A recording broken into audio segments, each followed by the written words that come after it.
diriku. Bila ku bersamamu, bila ku di dalammu, bila kau di pihakku, siapa lawanku?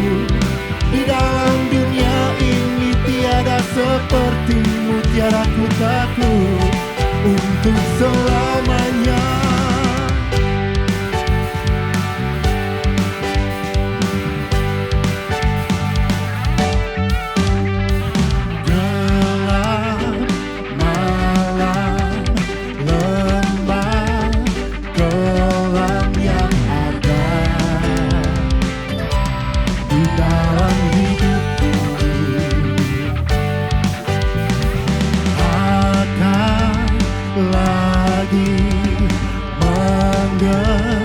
Menggetarkan hatiku,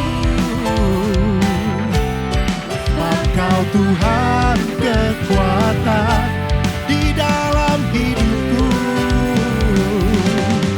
Bila ku bersamamu, bila ku di dalammu, bila kau di pihakku, siapa lawanku? Di dalam dunia ini tiada sepertimu, tiada ku takut untuk. Bila ku bersamamu, bila ku di dalammu, bila kau di pihakku, siapa lawanku? Di dalam dunia ini tiada sepertimu, tiada ku takut untuk selamanya.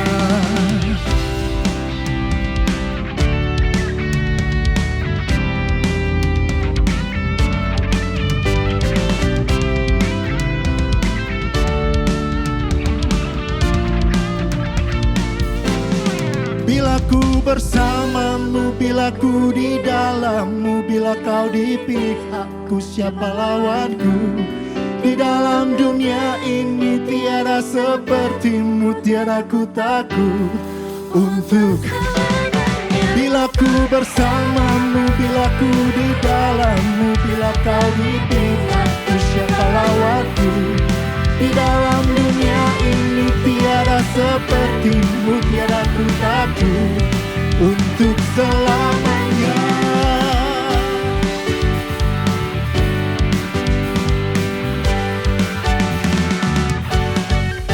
Haleluya. Terpujilah Engkau Tuhan.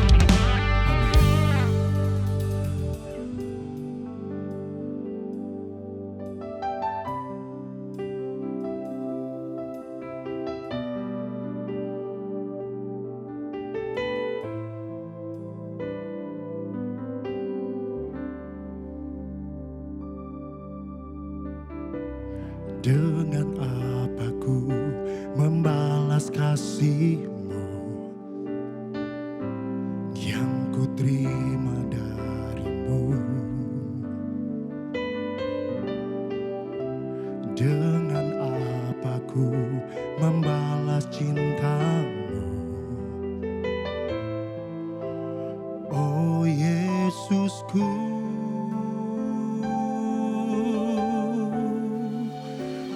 ku mau selalu bersyukur, selalu bersyukur. Kau Tuhan yang setia, yang selalu menopang. Ku mau selalu bersyukur, selalu bersyukur. Kau Bapa-Ku yang setia.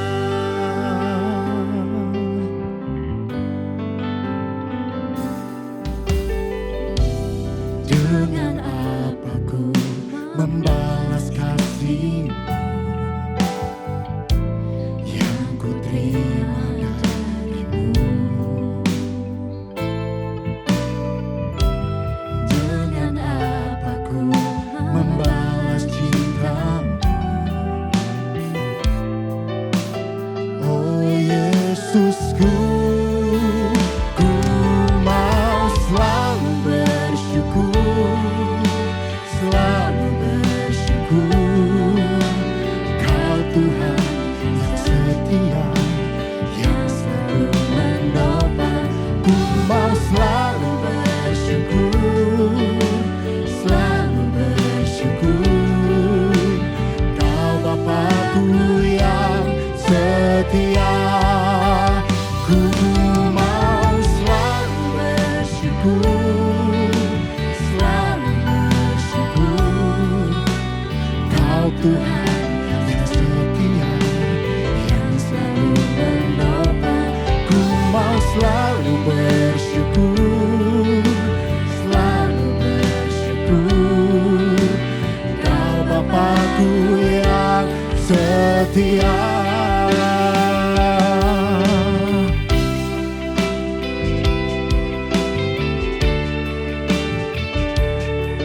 Bapakku yang setia. Ku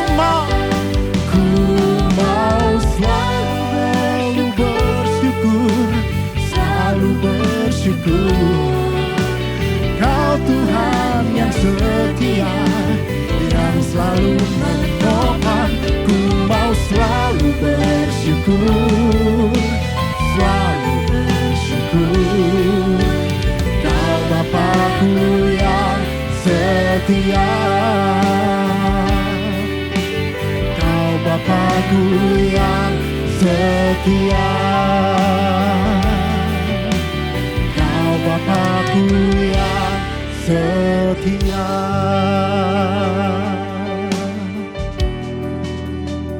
Dan kami bersyukur kepadamu, Tuhan yang baik, teramat baik. Kau sungguh baik bagi kami. Hati kami limpah dengan rasa syukur, mulut kami penuh dengan pujian bagimu, memujimu, menyembahmu Tuhan. Kau setia, Kau sungguh-sungguh setia. Oh haleluya, haleluya, haleluya. Kami datang dengan limpah rahmat, dengan membawa korban syukur, memujimu, menyembahmu Tuhan. Kami datang padamu Tuhan selamanya. Oh Yesus, Yesus, padamu ku berseru. Kaulah penyelamatku, terpujilah Kau Tuhanku. Ku memuji namamu sepanjang umur hidupku. Terpujilah Kau Tuhanku di atas segalanya. Yesus, padamu ku berseru. Kaulah penyelamatku, terpujilah Kau Tuhanku.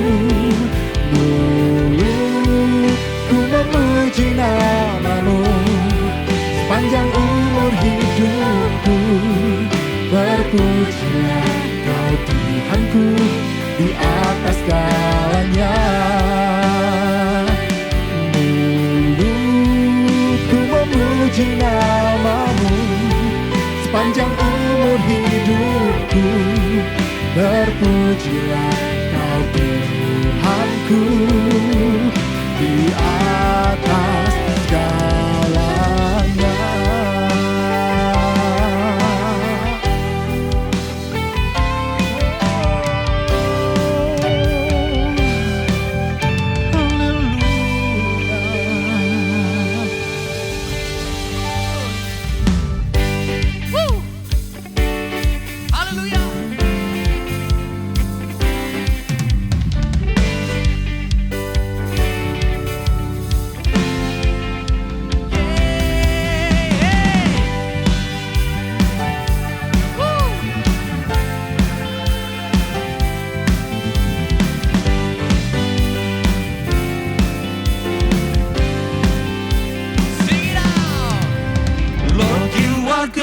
Your mercy endure forever. Lord, you are good and your mercy endure forever. People from every nation and tongue, from generation to generation, we worship you. Hallelujah, hallelujah, we worship you for who you are. Come on, worship you. We worship you. Hallelujah, hallelujah, we worship you for who you are.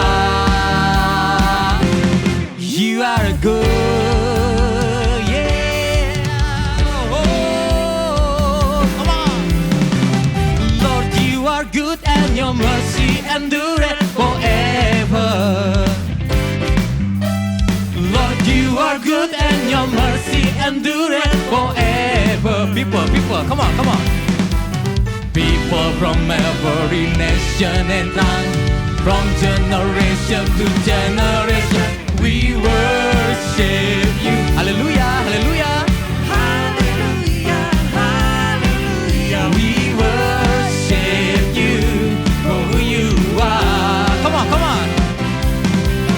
We worship you. Hallelujah, hallelujah. We worship you for who you are. You are good. Di atas kepala kita bersama-sama tepuk tangan. Come on.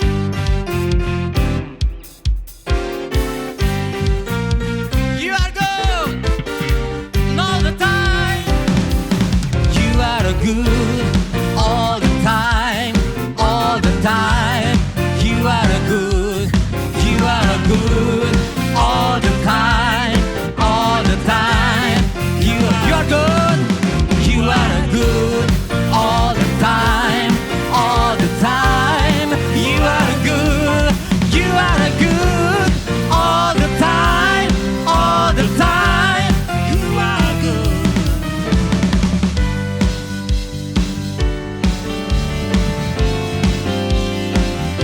Dia sungguh baik bagi setiap kita. Katakan, Lord, you are.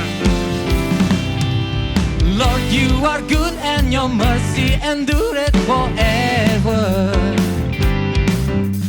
Lord, you are good and your mercy endureth forever. People from every nation and tongue, from generation to generation, we worship you. Hallelujah, hallelujah, we worship. Sekali lagi, we worship you. We worship you. We worship you. Hallelujah, hallelujah, we worship you.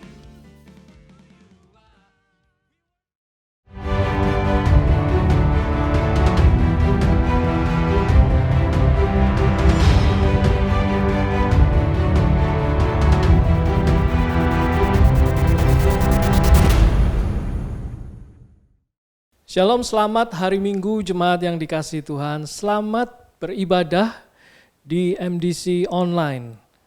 Ibadah hari Minggu ini bisa diikuti melalui online setiap minggunya Bapak Ibu Saudara. Selamat datang, selamat bergabung juga untuk rekan-rekan yang berada di luar kota Surabaya atau bahkan berada di luar Indonesia. Tuhan memberkati, kiranya Tuhan sendiri juga memimpin setiap kita, khususnya di hari-hari seperti ini, di hari-hari di mana COVID-19 menyebar atau merebak di mana-mana, dan khususnya di Indonesia ataupun di kota Surabaya, angka makin tinggi. Bapak Ibu Saudara, biarlah hari-hari ini kita menghadapinya tidak takut, tetapi juga tidak gegabah. Kita harus tetap menjalankan protokol kesehatan dan juga saling menjaga satu dengan yang lain. Sebelum kita memulai ibadah pada hari ini, saya ingin membacakan di dalam Ibrani 10 ayat yang ke-25. Janganlah kita menjauhkan diri dari pertemuan-pertemuan ibadah kita, seperti dibiasakan oleh beberapa orang. Tetapi marilah kita saling menasihati dan semakin giat melakukannya menjelang hari Tuhan yang mendekat. Kitab ini mengingatkan setiap kita, biarlah hari-hari seperti ini kita terus berelasi dengan Tuhan di dalam persekutuan, di dalam ibadah kita, tetapi yang lebih terutama juga, yang selain itu kita juga berelasi atau terikat satu dengan yang lain. Kita saling menasihati. Saya menguatkan setiap kita, biarlah kita tetap senantiasa beribadah dimanapun kita berada secara online dan juga sekarang juga sudah ada secara onsite. Tetapi lebih daripada itu juga kita saling menasihati satu dengan yang lain. Hiduplah juga di dalam komunitas-komunitas yang ada, di dalam konteks, di dalam sel grup kita, di dalam komunitas kita. Biarlah kita saling menasihati. Mari kita berdoa untuk memulai ibadah hari Minggu ini.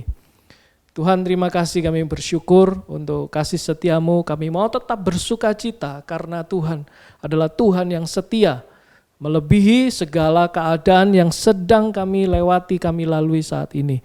Kiranya hari ini Tuhan, sukacita yang dari Tuhan dilimpahi di dalam hati setiap kami. Terima kasih Tuhan, kami mau bersorak, kami mau menaikkan pujian bagi nama-Mu. Di dalam nama Tuhan Yesus kami berdoa. Amin, amin. Shalom jemaat Tuhan dimanapun berada. Mari kita bersama-sama memuji dan menyembah Dia. Bunyi sangkakala telah terdengar. Sekaranglah waktunya Tuhan melawat setiap kita. Haleluya. Bunyi sangkakala telah terdengar. Umat pilihan Tuhan dipanggilnya. Sekaranglah waktunya Tuhan lawat kita. Siapkan dirimu, sambut Sang Raja. Bunyi sangkakala telah terdengar. Umat pilihan Tuhan dipanggilnya. Sekaranglah waktunya Tuhan lawat kita. Siapkan dirimu, sambut Sang Raja.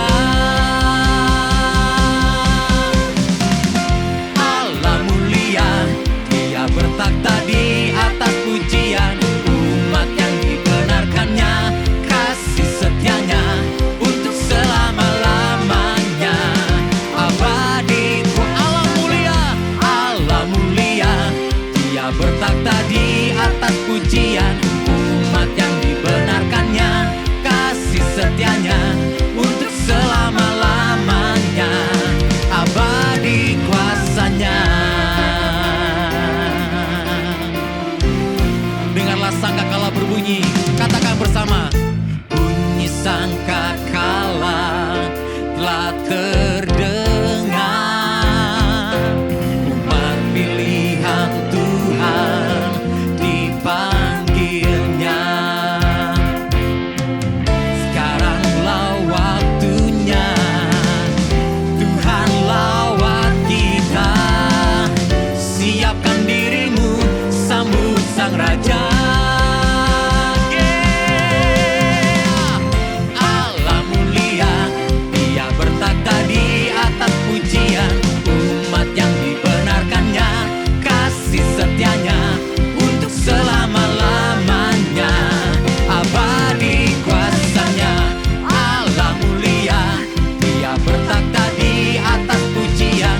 Umat yang dibenarkannya, kasih setianya untuk selama-lamanya. Abadi, katakan Allah.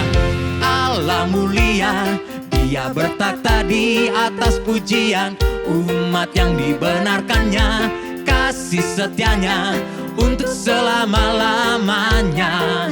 Abadi kuasanya. Allah mulia, Dia bertakhta di atas pujian. Umat yang dibenarkannya, kasih setianya untuk selama-lamanya. Abadi, sambutlah, sambutlah Raja damai. Berkat-Nya telah dicurahkan melimpah. Oh, Allah mulia, Dia bertakhta di atas pujian. Umat yang dibenarkannya, kasih setianya untuk selama-lamanya. Abadi, Allah mulia, Dia bertakhta di atas pujian. Umat yang dibenarkannya, kasih setianya untuk selama-lamanya.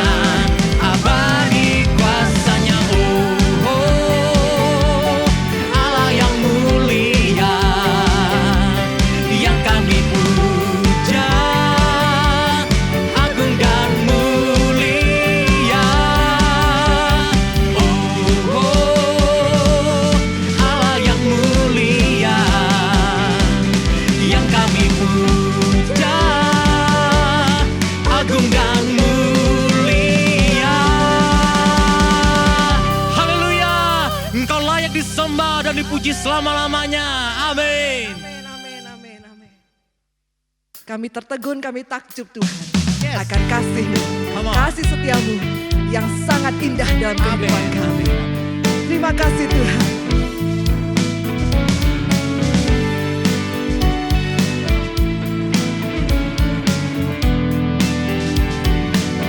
Bersama-sama. Dalam rembulan, dalam cahaya mentari,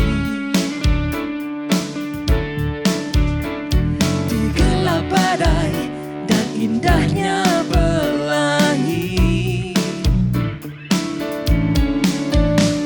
dalam tangisan dan wajah berseri, kan ku temukan kasih terbesar bagi dunia ini. Dia ku terpaku dan ku takjub akan kasih-Mu yang tergores indah. Dalam anugerah hatiku milik-Mu. Indah, ku terkagum dan ku bawakan hidupku. Kau membuat hatiku menjadi baru, bahagiaku mengenalmu.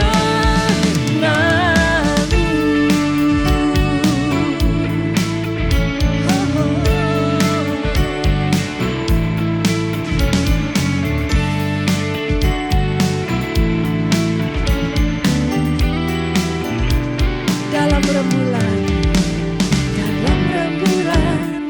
dan cahaya mentari, di gelap badai dan indahnya pelangi, dalam tangisan dan wajah berseri, kan ku temukan kasih terbesar bagi dunia ini. Diam, ku terpaku dan ku takjub akan kasih-Mu yang tergores indah. Dalam anugerah hatiku milik-Mu Tuhan. Indah, ku terkagum dan ku bawakan hidupku. Kau membuat hatiku menjadi baru, bahagiaku mengenalmu.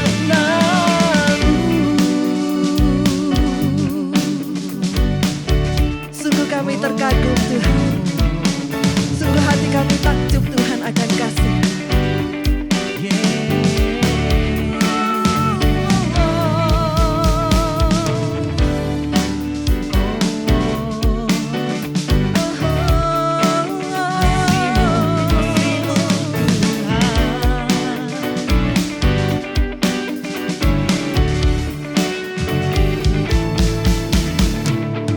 Diam, ku terpaku dan ku takjub akan kasih-Mu yang tergores indah. Dalam anugerah hatiku milik-Mu Tuhan.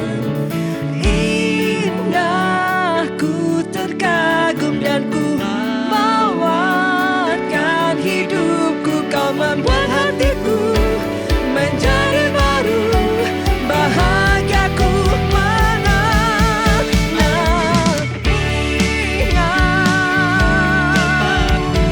takjub akan kasih-Mu yang tergores indah.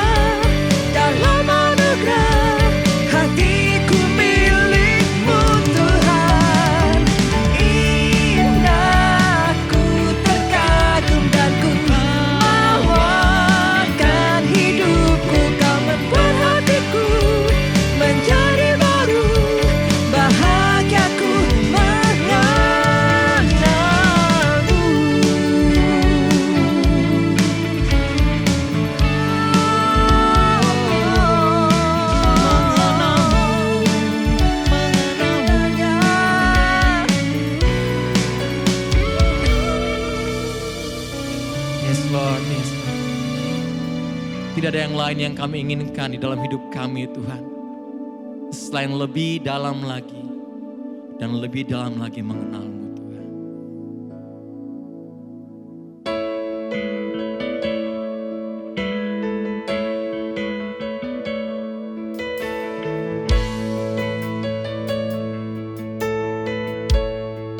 Mari kita sembah Dia dan katakan, bila ku buka mataku dan lihat wajah-Mu,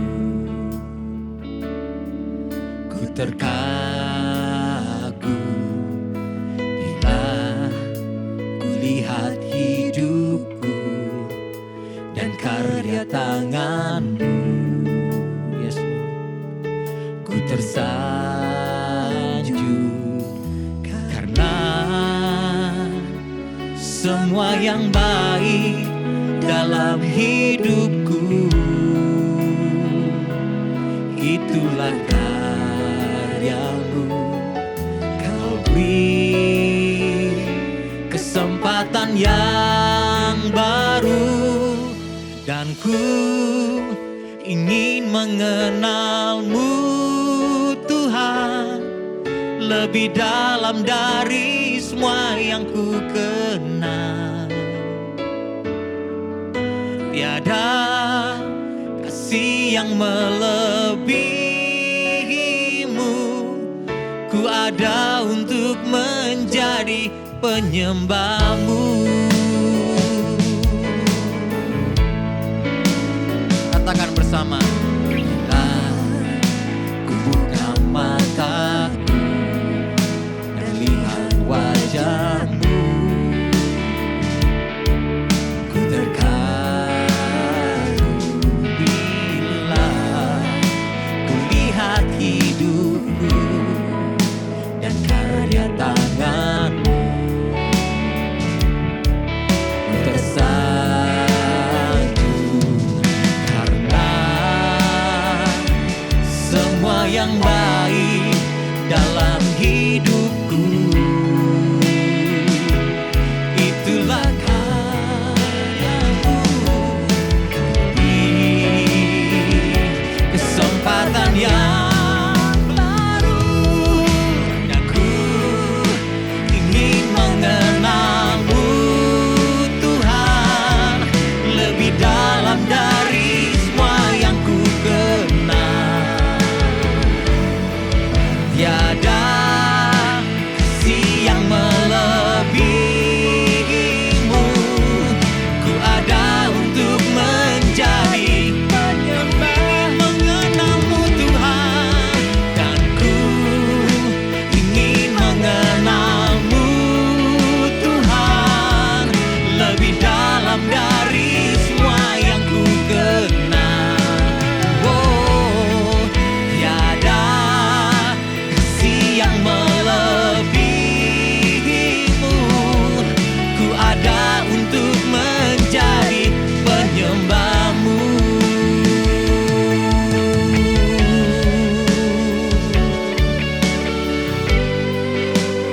Bawaku lebih lagi, bawaku lebih lagi untuk mengenal-Mu lebih ya Yesus, pribadi-Mu yang utama dalam hidup kami.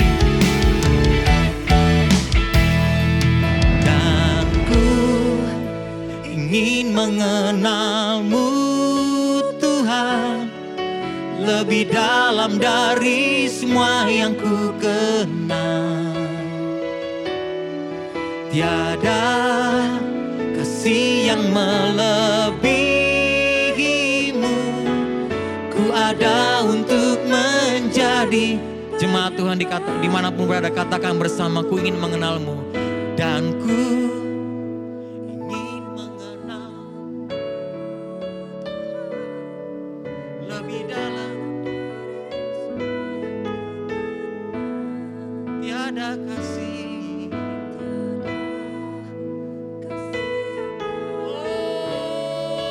melebihi.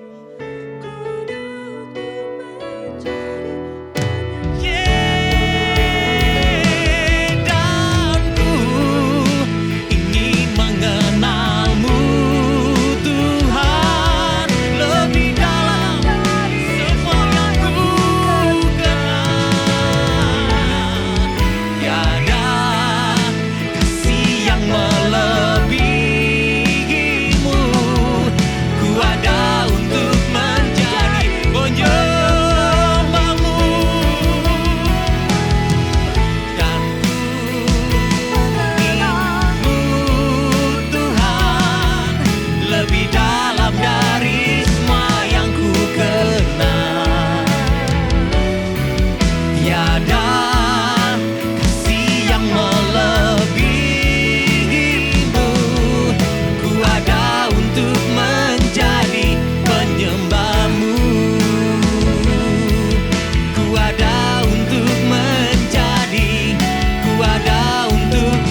lagi, ku mau lebih lagi menyembah-Mu Tuhan. Lebih lagi mengenal-Mu Yesus. Bawaku lebih lagi, bawaku lebih lagi, bawaku lebih lagi.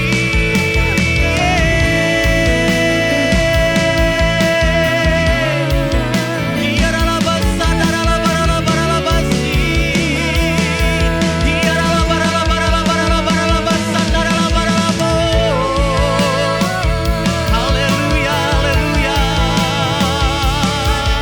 Ya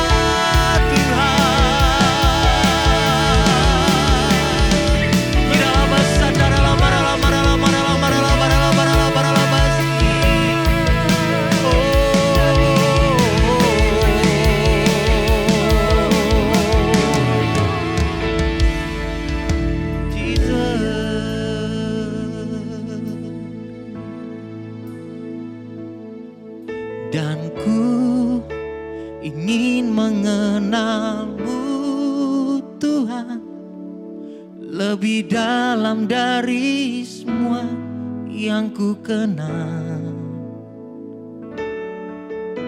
Tiada kasih yang melebihi-Mu. Ku ada untuk menjadi penyembah-Mu.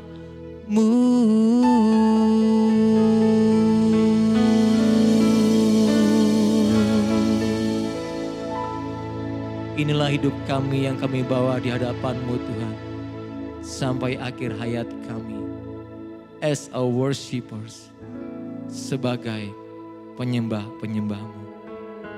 Apapun status kami, apapun keberadaan kami, latar belakang kami, Engkau memanggil kami as a worshippers, sebagai penyembah-penyembah-Mu. Engkau memanggil kami dan kami akan datang sampai akhir hayat kami sebagai penyembah-penyembah di hadapan-Mu ya Tuhan.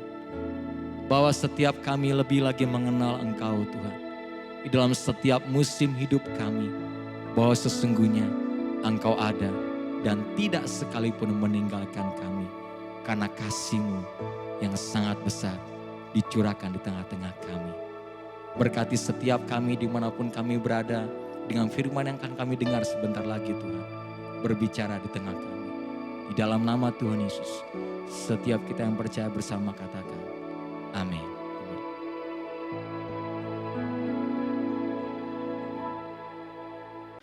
Shalom, Bapak Ibu, Saudara-saudari dalam Tuhan. Hari ini kita akan belajar satu tema firman Tuhan yang sangat penting. Hari Tuhan. Bagi yang masih muda, mungkin berpikir, aduh berat banget sih topik ini hari ini. Lalu apa kaitannya dengan saya? Saya kan masih muda. Kalau untuk yang senior, cocoklah topik ini. Saya ajak berpikir begini bagi Anda yang masih muda. Wah, hari ini belajar topik Hari Tuhan. Sekarang sudah tahun 2022. Hari gini saya kok masih jomblo ya? Jadi saudara-saudara, tema ini sangat penting dan sangat relate untuk Anda yang masih single sekalipun. Beberapa minggu yang lalu kita mendengar berita seorang wanita muda, cantik, kader sebuah partai politik mengalami kecelakaan tunggal bersama dengan seorang komisaris polisi yang masih muda, yang jenjang karirnya sangat bagus, anak seorang pejabat. Betapa singkatnya hidup manusia. Tidak perlu menunggu sakit, tidak perlu menunggu tua. Hari Tuhan itu bisa datang setiap saat menghampiri hidup kita. Jadi topik ini bukan hanya cocok buat Anda yang senior, namun juga bagi Anda yang masih muda sekalipun.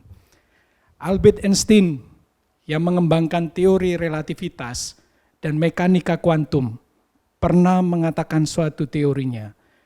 Jika eksistensi lebah menghilang dari dunia ini, maka peradaban manusia akan hilang sepenuhnya dalam waktu 4 tahun. Maka kiamat akan terjadi. Kita mengetahui bahwa lebah itu penting untuk penyerbukan tumbuh-tumbuhan. Dari 1330 tanaman yang menopang kehidupan manusia, dibutuhkan lebih dari 1000 spesies lebah untuk penyerbukan tumbuh-tumbuhan. Coba bayangkan apa konsekuensinya jika Allah menghentikan eksistensi kehidupan lebah. Ada satu rantai yang putus dari alam ini, maka binasalah kehidupan eksistensi manusia. Mari kita kembali melihat apa yang dikatakan firman Tuhan tentang hari Tuhan kepada kita.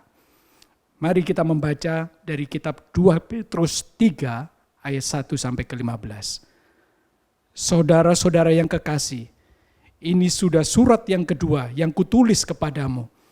Di dalam kedua surat itu aku berusaha menghidupkan pengertian yang murni oleh peringatan-peringatan, supaya kamu mengingat akan perkataan yang dahulu telah diucapkan oleh nabi-nabi kudus, dan mengingat akan perintah Tuhan dan juru selamat yang telah disampaikan oleh rasul-rasulmu kepadamu. Yang terutama yang harus kamu ketahui ialah pada hari-hari zaman akhir akan tampil pengejek-pengejek dengan ejekan-ejekannya, yaitu orang-orang yang hidup menuruti hawa nafsunya. Kata mereka, di manakah janji kedatangannya itu?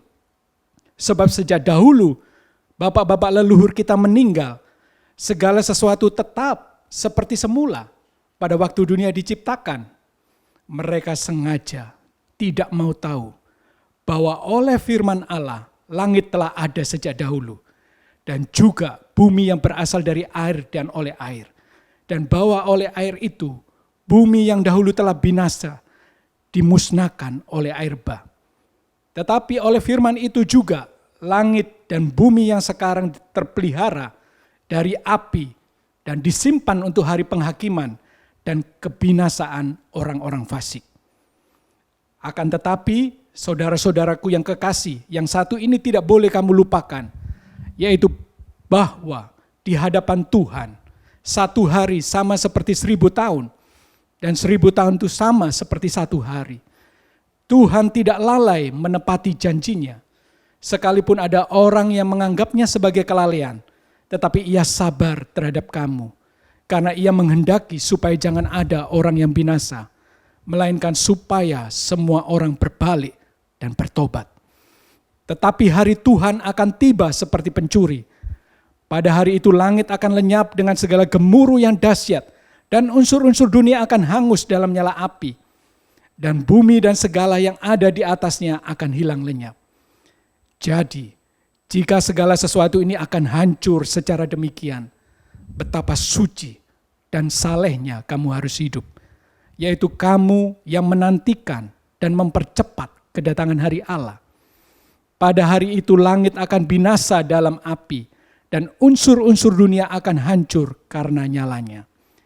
Tetapi sesuai dengan janjinya, kita menantikan langit yang bumi dan yang baru, di mana terdapat kebenaran. Sebab itu saudara-saudaraku yang kekasih, sambil menantikan semuanya ini, kamu harus berusaha supaya kamu kedapatan tak bercacat dan tak bernoda di hadapannya dalam perdamaian dengan Dia. Anggaplah kesabaran Tuhan kita sebagai kesempatan bagimu untuk beroleh selamat. Mari kita berdoa. Tuhan, pimpinlah kami mengerti akan firman-Mu, dan biarlah Roh Kudus yang mengajar kami. Bukalah hati kami, singkapkan kebenaran-Mu, supaya kami boleh memiliki sikap hati yang tepat di hadapan Tuhan. Dalam nama Tuhan Yesus kami berdoa. Firman Tuhan yang kita baca hari ini, di situ dikatakan, yang terutama yang harus kamu ketahui, bahwa pada hari-hari zaman akhir akan tampil pengejek-pengejek dengan ejekan-ejekannya, yaitu orang-orang yang hidup menuruti hawa nafsunya. Kata mereka, di manakah janji tentang kedatangannya itu? Sebab sejak bapak leluhur kita meninggal, segala sesuatunya itu tetap seperti semula pada waktu dunia diciptakan. 2 Petrus 3 ayat 3 dan 4. Pada poin yang pertama dari firman Tuhan yang kita baca ini, dikatakan pada zaman akhir akan muncul pengejek-pengejek yang hidup menuruti hawa nafsunya. Masa pada saat surat 2 Petrus ini ditulis, Rasul Petrus berada di Roma pada tahun 66 sampai 68 Masehi. Surat ini ditulis sebagai surat yang terakhir dari Rasul Paulus. Rasul Petrus, sesaat sebelum Rasul Petrus mati martir, disalibkan, terbalik di Roma oleh Kaisar Nero. Nubuatan selalu memiliki dua faset, memiliki dua masa penggenapan, yaitu pada masa surat itu ditulis dan juga pada masa yang akan datang.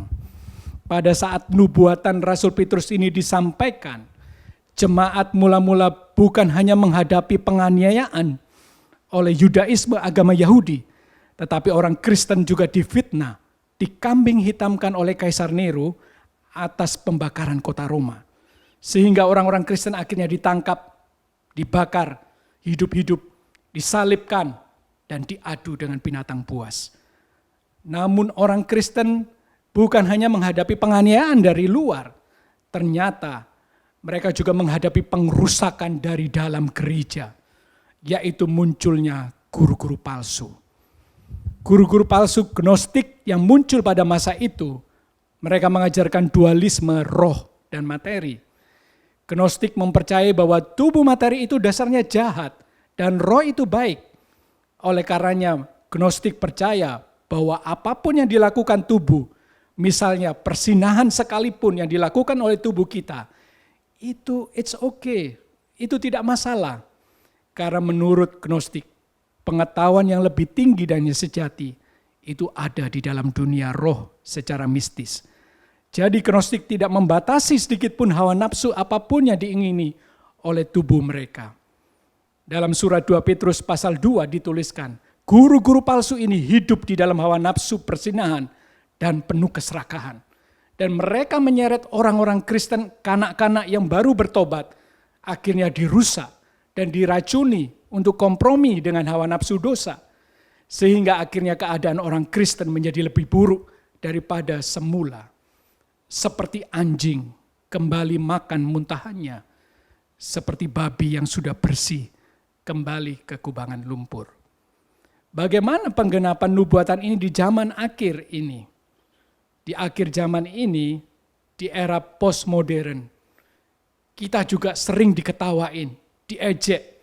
Kalau kita masih percaya pada Allah, kita dibully, kok kamu itu masih percaya sih?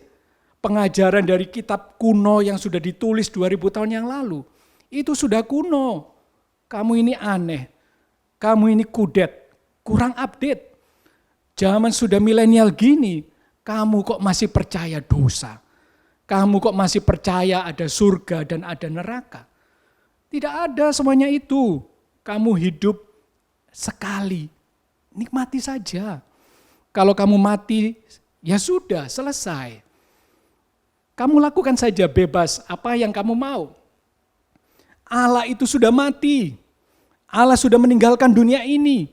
Dan sekarang manusia dengan segala potensinya, manusia itu mampu. Diri kamu sendiri adalah Allah. Kamu bisa menentukan jalan hidupmu sendiri. Kebenaran itu tidak ada yang mutlak benar. Apa yang benar menurut kamu, belum tentu benar menurut aku. Semua itu relatif. Pemikiran yang sekuler dan ateis ini menguasai kita pada zaman sekarang ini. Apa yang dinubuatkan Petrus persis sama yang dinubuatkan oleh Rasul Paulus di dalam 2 Timotius 3. Akan ada masa kesusahan yang besar. Manusia menjadi egois. Lalu ada suatu cerita, Pa, ada apa sih Ma? Masa Papa itu lupa? Jangan pura-pura lupa Pi. Mami ini kalau tanggal 1 baru ingat Papi. Ya uang Papi kan harus setor ke Mami. Uang Papi kan juga uangnya Mami. Kalau uang Mami ya buat Mami seneng-seneng sendiri. Manusia menjadi hamba uang. Sombong. Dan orang sombong biasanya kepalanya mendongak ke atas, hidungnya kembang kempis, sambil menaikkan hidungnya ke atas seakan-akan menantang langit. Dia senang kalau ada orang lain nunduk-nunduk kepadanya. Manusia penuh dengan fitnah dan pemberontakan. Seorang anak berteriak keras kepada papanya, "Pa, engkau sudah gak lagi sayang sama aku." Sambil tangannya melengkelek di hadapan papanya. Kalau kamu sudah berani ya sama papa, angkat tangan di pinggang kamu sama papa, kamu lahir dari batu ya. Kalau papa tahu kamu kayak gini, tidak kukasih susu kamu pada waktu bayi. Manusia tidak tahu berterima kasih. Tidak peduli agama tanpa kasih. Lalu seorang istri berkata kepada suaminya, "Papa berani ya sama mami, awas ya. Yang enggak, kalau papa begini terus, mama enggak kasih uang jajan ke papi." Lalu suaminya melipir, menepi, menunduk, melewati istrinya. Zaman now, istri lebih galak dari suaminya. Istri lebih dominan dari suaminya. Zaman dulu, dokter biasanya lebih galak daripada pasiennya. Tetapi zaman now, pasien justru lebih galak daripada dokternya. "Dok, pokoknya aku mau obat ini, titik." Dokternya cuma bilang, "Ya, oke lah." Manusia tidak lagi suka damai, suka menghina, tidak mengekang dirinya, dan garang. Orang pada waktu pinjam kepada temannya, dia menyembah-nyembah, "Bos, mbok aku dipinjemi uang dikit aja." Tapi begitu giliran ditagih hutangnya, "Apa bos? Aku belum punya uang." Gubrak, ditutup pintunya dengan keras. Yang minjami utang sampai mengelus dada. Sebenarnya yang utang itu saya atau dia? Orang yang hutang sekarang lebih garang daripada orang yang meminjami. Orang tidak suka kepada kebaikan, suka berkhianat. "Pa, kamu gitu ya di belakang mami, main sama perempuan muda. Papa pikir aku juga tak bisa membalas lebih jahat daripada apa yang papa lakukan." Istri itu akhirnya mulai berhubungan dengan laki-laki muda. Dan suatu sore saat minum kopi dengan suaminya, lalu ditaruhlah racun sianida di kopi suaminya. Langsung sesudah diseruput kopinya, 1 jam kemudian, suaminya langsung kejang-kejang berbusa mulutnya. Orang tidak lagi pikir panjang. Orang berlagak tahu, orang menuruti hawa nafsunya, munafik, persinahan terjadi di dalam kehidupan manusia. Tidak lagi manusia mengenali kebenaran. Akal manusia menjadi bobrok. Orang menjadi kandas di dalam imannya dan tidak lagi mempercayai agama dan Tuhan. Dan manusia menjadi bodoh. Bukankah kondisi manusia yang disebutkan oleh Rasul Paulus semakin manifest dan semakin nyata terjadi persis seperti yang kita rasakan sekarang? Dan jangan-jangan Anda dan saya sedang terseret pelan namun pasti kompromi dan menjalani gaya hidup yang sama persis yang dinubuatkan oleh Rasul Paulus. Kita merasa fine-fine aja. Dan semua orang melakukan itu juga baik-baik saja nasib mereka. Apakah gambaran sketsa keadaan manusia di zaman akhir itu yang kita alami sekarang? Apakah Anda tidak menjadi hancur hati ketika melihat keluarga Anda saling menyakiti dan saling mengumpat, mengutuki satu sama lain antara anak dan orang tua, suami dan istrinya? Bagi Tuhan, ada batas yang tegas antara las, hawa nafsu, dan kekudusan. Ada garis pembatas antara mamon dan Allah. Ada batas yang jelas antara perselingkuhan, seks yang bebas, pornografi, dan seks yang kudus di dalam pernikahan dengan pasangan kita saja. Ada batas yang tegas antara power kekuasaan yang manipulatif dan submit, tunduk taat kepada Allah dan firman-Nya. Tidak ada kehidupan yang abu-abu yang kita bisa jalani di hadapan Allah. Kita tidak bisa berdiri di atas dua perahu. Di kaki yang satu kita menginjak kepada hawa nafsu, sedangkan satu kaki yang lain kita menginjak kepada Tuhan. Satu, aku mau ke gereja, aku mau melayani, aku memberikan persembahan. Tetapi Tuhan tidak bisa kita bohongi. Kita tidak bisa menyogok dengan kewajiban, ibadah, pelayanan dan persembahan yang kita berikan kepada Tuhan di hari Minggu. Hari Minggu saya ikut ibadah, tetapi hari lain, ya aku tipu sana sini, it's okay lah dalam bisnis. Hari Minggu saya persembahan, tapi saya menjalani kehidupan seks yang liar, gonta-ganti pasangan, dan adiksi pornografi. Hari Minggu saya pelayanan, tapi saya kasar dan melalaikan anak istri saya. Setiap hawa nafsu kedagingan, keinginan mata, dan kesombongan hidup kita, itu merupakan permusuhan kepada Allah. Selalu ada kambing di antara domba Allah. Selalu ada lalang di antara gandum. Selalu ada antikristus di antara orang percaya. Siapakah Anda di hadapan Tuhan yang Maha Suci? Tetapi oleh firman itu juga, langit dan bumi yang sekarang terpelihara dari api, disimpan untuk hari penghakiman dan kebinasaan orang-orang fasik. Tuhan tidak pernah melalai menepati janjinya. Sekalipun ada orang yang menganggapnya sebagai kelalaian, tetapi ia sabar terhadap kamu. Karena ia menghendaki supaya jangan ada orang yang binasa, melainkan supaya semua orang berbalik dan bertobat. Jadi, jika segala sesuatu ini akan hancur secara demikian, betapa suci dan salehnya kamu harus hidup. 2 Petrus 3 ayat 7, 9, dan 11. Poin yang kedua kita belajar, dunia ini akan dihakimi. Betapa suci dan salehnya kamu harus hidup. Petrus menjelang akhir kehidupannya, mengingatkan dengan hati nurani yang murni kepada setiap orang percaya. Jangan berpikir kita bisa lari dari penghakiman Allah. Kita masih mungkin lolos dari penghakiman di dunia ini.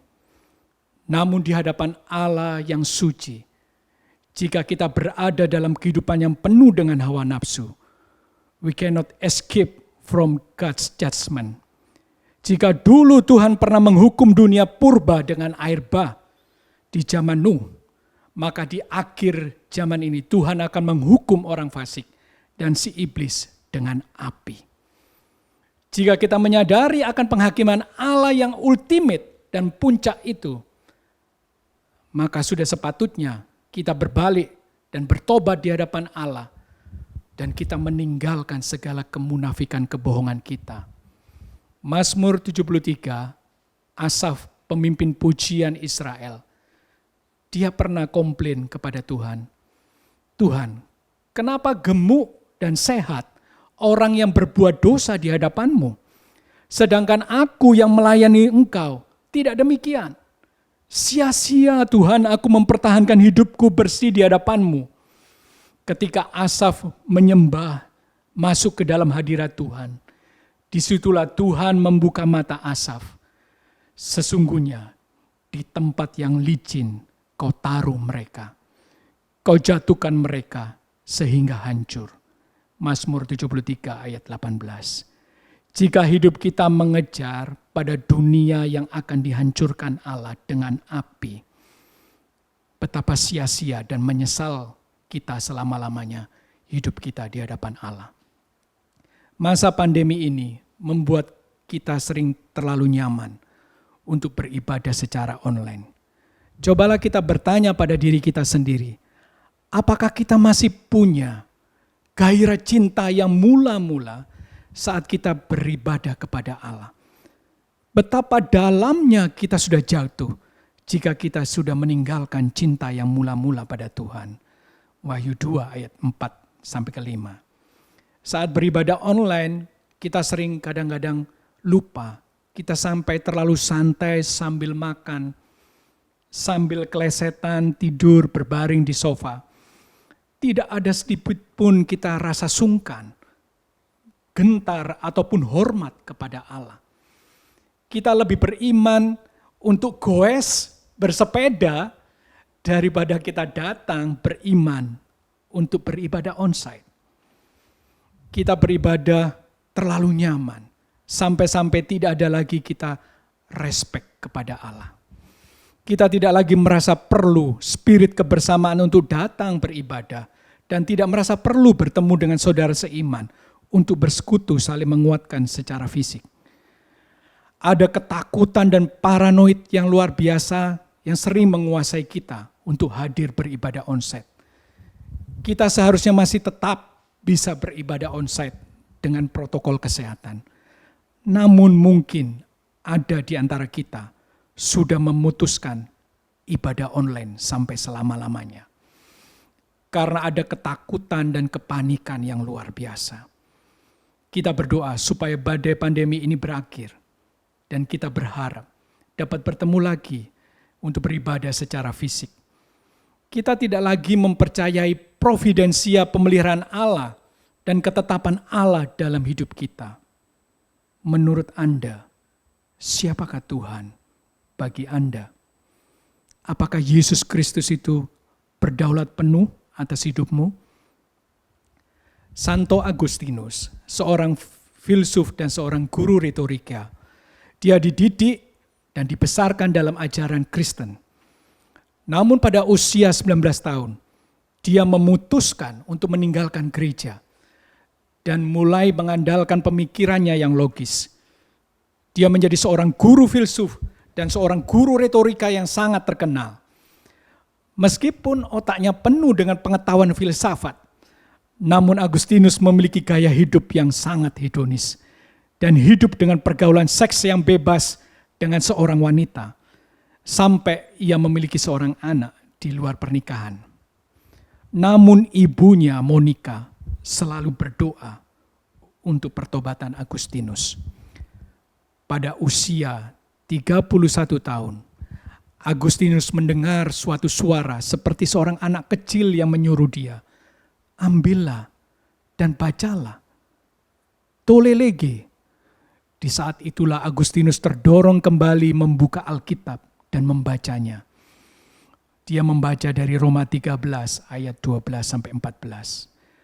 Hari sudah jauh malam, telah hampir siang. Sebab itu, marilah kita meninggalkan perbuatan-perbuatan kegelapan dan mengenakan perlengkapan senjata terang.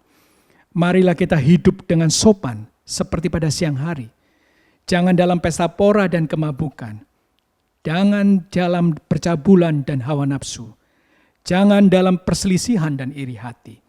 Tetapi kenakanlah Tuhan Yesus Kristus sebagai perlengkapan senjata terang. Dan janganlah merawat tubuhmu untuk memuaskan keinginannya.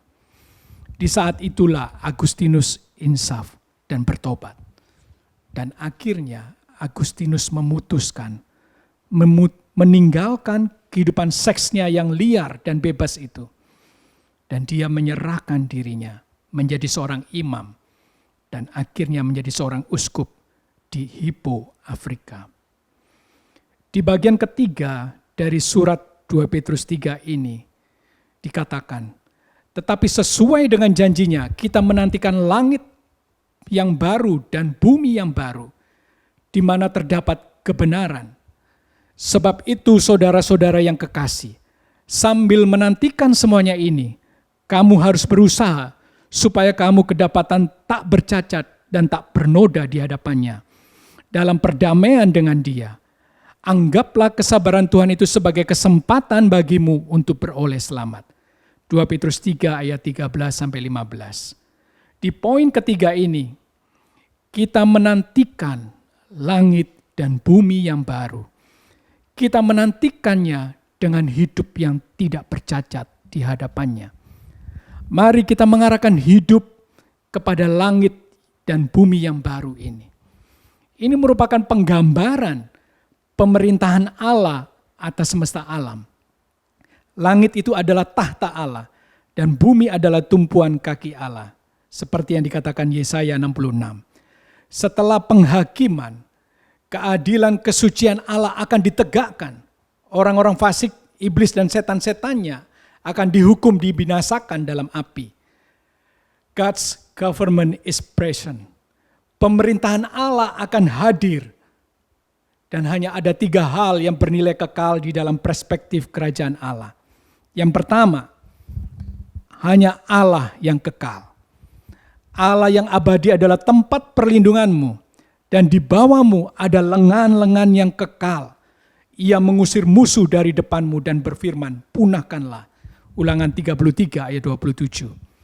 Hanya pemerintahan Allah yang mutlak dan mayoritas.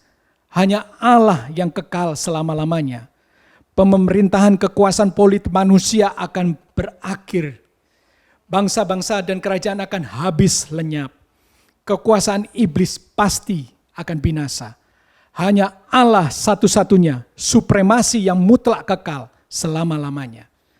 Jadi, apakah hidupmu diarahkan hanya untuk bersekutu, menikmati, dan mencintai Allah selama-lamanya, melebihi dari berkat-berkatnya? Apakah hidup kita sungguh-sungguh ditujukan untuk memuliakan Allah, atau kamu hidup hanya untuk dirimu sendiri? Yang kedua, hanya firman Allah yang kekal. Karena kamu telah dilahirkan kembali bukan dari benih yang fana, tetapi dari benih yang tidak fana, yaitu firman Allah yang hidup dan yang kekal. 1 Petrus 1 ayat 23. Hanya firman Allah dan ketetapan Allah yang pasti akan terlaksana selama-lamanya, ya dan amin. Jika hidup kita diarahkan untuk mentaati firman-Nya dan menjalankan kehendak-Nya sepanjang hidup kita, inilah kehidupan kekal yang sesungguhnya. Hanya respon yang bertobat dan berbalik kembali kepada Allah, taat pada firman-Nya, itulah sikap hati yang Tuhan nantikan dari hidup kita. Yang ketiga, roh manusia itu kekal. Sebab siapakah pengharapan kami atau sukacita kami atau mahkota kemegahan kami di hadapan Yesus Tuhan kita pada waktu kedatangannya kalau bukan kamu? Sungguh kamulah kemuliaan kami dan sukacita kami. 2 Tesalonika 2 ayat 19 dan 20. Roh manusia diciptakan segambar dan serupa Allah. Oleh karena itu kita memiliki kekekalan di dalam jiwa roh kita. Apa gunanya seseorang memperoleh seluruh dunia, tetapi ia kehilangan nyawanya? Jika kita tahu dan kita sadar, hidup kita never ending, tiada berakhir, ada kekekalan setelah sejarah kehidupan kita di dunia ini, pasti kita akan memikirkan kehidupan yang kekal bagi diri kita sendiri, maupun kehidupan yang kekal bagi orang-orang yang kita kasihi, serta bagi sesama kita. Apakah hidupmu diarahkan bagi jiwamu yang kekal? Ataukah kamu masih berpikir liar, serakah, cemar, dan fana, seperti binatang? Firman Tuhan, bagian akhir kita membaca, barang siapa pemenang, ia akan memperoleh semuanya ini, dan aku akan menjadi Allahnya, dan ia menjadi anakku. Tetapi orang-orang penakut, orang-orang yang tidak percaya, orang-orang keji, orang-orang pembunuh, orang-orang sundal, tukang-tukang sihir, penyembah berhala dan semua pendusta, mereka akan mendapat bagian mereka di dalam lautan api yang menyala-nyala oleh api dan belerang. Inilah kematian yang kedua. Wahyu 21 ayat 4, 6 dan sampai ke 8. Dan bagi kita, ia akan menghapus segala air mata dari mata mereka. Dan maut tidak akan ada lagi. Tidak akan ada lagi perkabungan atau ratap tangis atau duka cita. Sebab segala sesuatu yang lama itu sudah berlalu. Ia yang duduk di atas tahta itu berkata, lihatlah, aku menjadikan segala sesuatu baru, dan firman-Nya, tuliskanlah, karena segala perkataan ini adalah tepat dan benar. Wahyu 21 ayat 4 sampai ke 5. Pilihan keputusan itu ada pada Anda. Apakah kamu berpihak kepada Allah, ataukah kamu mau hidup di dalam hawa nafsumu yang akan membinasakanmu? Apakah kamu mencintai Allah sepenuhnya, ataukah kamu mau hanya selfish mencintai dirimu sendiri? Apakah kamu mau taat kepadanya dan taat pada firman ketetapannya, Apakah kamu mau binasa? Ataukah kamu mau diselamatkan dari zaman yang jahat ini? Bagi kamu yang mau kembali berbalik dari pilihan hidupmu yang salah selama ini. Dan hari ini Anda dan saya mau mengambil komitmen untuk mencintai Tuhan dengan hidup tidak bernoda di hadapannya. Saya akan mengajak saudara untuk berdoa. Mari kita berdoa. Tuhan Yesus Kristus, terima kasih untuk undangan-Mu. Untuk aku boleh tinggal di dalam-Mu Allah. Jika selama ini aku hidup dalam pemikiranku sendiri, jalan hidup dan keputusanku sendiri, hari ini aku percaya kepadamu ya Allah. Aku mohon pengampunan-Mu atas dosa, kesalahanku, dan pemberontakanku selama ini kepadamu. Angkatlah beban hidupku, penyakitku, dan penderitaanku, Tuhan Yesus. Bawalah aku masuk dalam keselamatan yang daripadamu, Tuhan Yesus. Aku mengundang Yesus Tuhan masuk di dalam hati dan kehidupanku sebagai Raja dan Tuhan Allah di dalam hidupku. Aku mau terus tinggal di dalam persatuan dengan Engkau, Yesus Kristus, setiap hari. Aku boleh masuk di dalam kerajaan surga-Mu. Sucikanlah hidupku Tuhan, untuk terus hidup taat pada firman-Mu, menjalankan kehendak-Mu. Lepaskan aku dari dosa kejahatanku. Dan biarlah aku boleh memiliki hidup yang baru dalam Engkau, Yesus Kristus. Memiliki hidup yang kekal di dalam-Mu, Yesus Tuhan. Berikan aku hati untuk mengasihi sesama, membawa jiwa-jiwa kembali kepadamu Tuhan. Terima kasih Tuhan Yesus Juru Selamatku. Amin. Tuhan Yesus memberkati Bapak Ibu. Ingin mengenalmu Tuhan lebih dalam semua yang ku kenal. Tiada kasih yang melebihimu. Ku ada untuk menjadi penyembahmu. Dan ku ingin Tuhan lebih dalam dari semua yang ku kenal. Tiada kasih yang melebihimu. Ku ada untuk menjadi penyembahmu.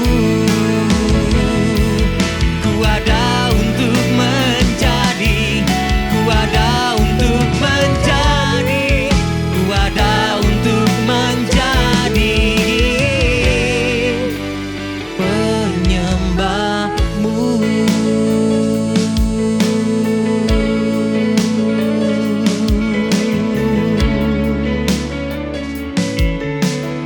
Ku mau lebih lagi, ku mau lebih lagi menyembahmu Tuhan. Lebih lagi mengenalmu Yesus. Bawaku lebih lagi, bawaku lebih lagi, bawaku lebih lagi.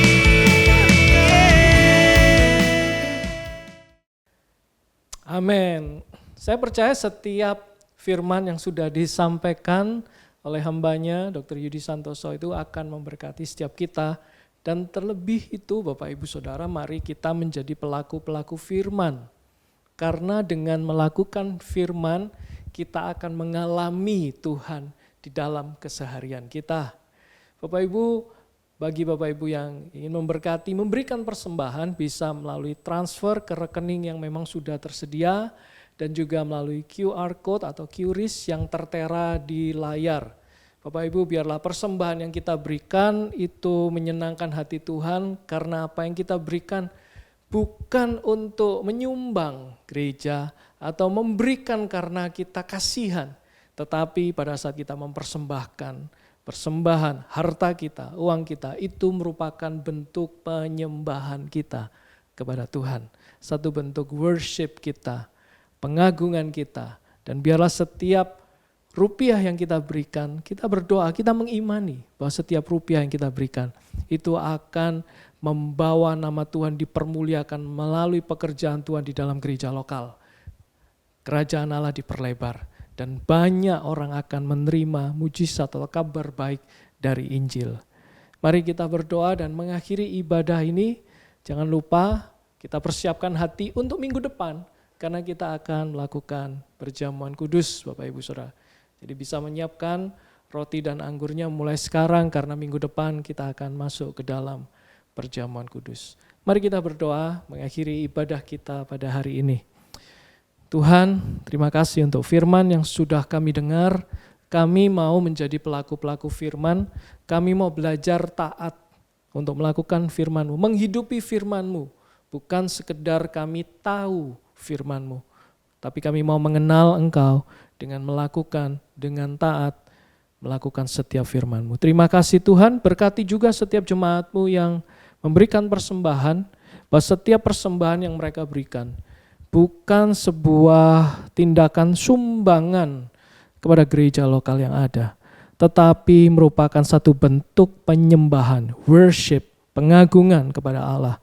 Biarlah Allah berkenan atasnya dan berkati jemaat-Mu, tandai dengan keberhasilan di saat-saat yang sulit seperti ini.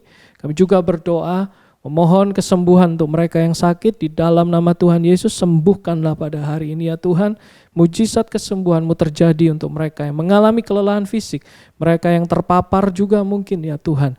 Pulihkan di dalam nama Tuhan Yesus. Kami menyerahkan hari ini ke dalam tangan-Mu. Menyerahkan 1 minggu ke depan ke dalam tangan-Mu. Kami sungguh mau melihat pekerjaan Tuhan yang nyata yang kami bisa alami di dalam kehidupan kami. Terima kasih Tuhan.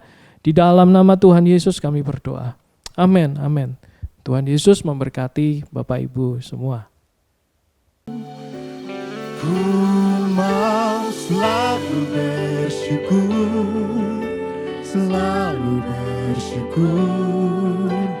Kau Tuhan yang setia, yang selalu menopang.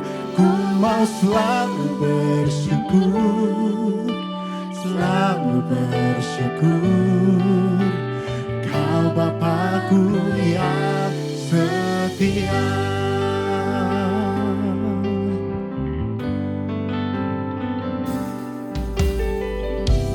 Dengan apa ku membalas kasih-Mu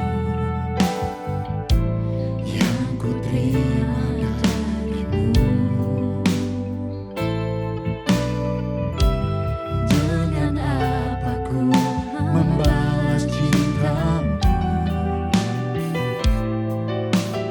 Oh Yesusku, ku mau selalu bersyukur, selalu bersyukur. Kau Tuhan yang setia, yang selalu menopang. Ku mau selalu bersyukur, selalu bersyukur. Kau Bapa-Ku yang setia. Ku mau selalu bersyukur, selalu bersyukur. Kau Tuhan yang setia, yang selalu menopang. Ku mau selalu bersyukur, selalu bersyukur. Kau Bapa-Ku yang setia.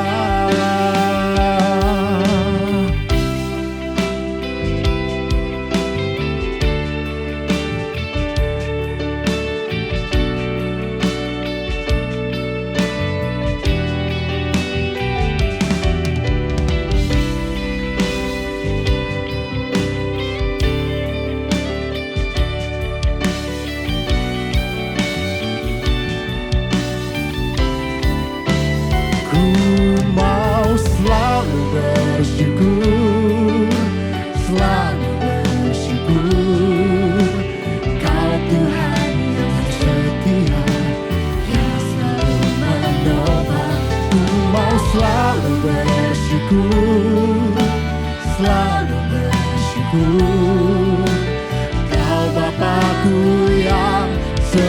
setia. Ku mau selalu bersyukur, selalu bersyukur.